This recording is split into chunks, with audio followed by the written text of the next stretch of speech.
লাগতেছিলাম, কিন্তু ভাবলাম অনেক হাঁপান লাগবে, দৌড় দিলাম, আবার হাঁপাই গেলাম, ভাবলাম আবার কি করতে পারি, তারপরে আবার দিলাম দৌড়, হাঁপাই গেলাম। তারপরও এখন ভাবলাম এখন তো হাঁপাই গেছি, কি করতে পারি, আবার লাফান দিয়ে দিলাম, আবার দৌড়।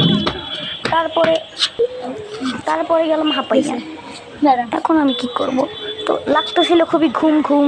এখন আমি কি করতে পারি, ভাবলাম বাসায় যেয়ে ঘুমাবো, সাথে সাথে ওইখানেই ঘুমাই পড়লাম।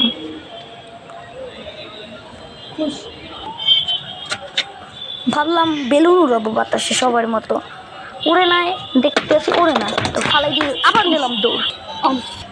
তারপরে বসেছিলাম, ভাবলাম আমি তো কালকে এসএসসি পরীক্ষার, কিন্তু আমি তো 6-এ পড়ি। হ্যাঁ, তারপরে ভাবলাম ছাদ দিয়ে লাফ দিয়ে মরে যাব, কিন্তু ভাবলাম লাফ দেওয়া তো ভালো না। তারপরে ভাবলাম আত্মহত্যা করা তো মহাপাপ। তারপরে ভাবলাম যদি কেউ এসে মারে, তারপরে দিলাম আবার দৌড়। তারপরে ভাবলাম নেক্সট পার্টের জন্য তোমরা পার্ট সাবস্ক্রাইব করো।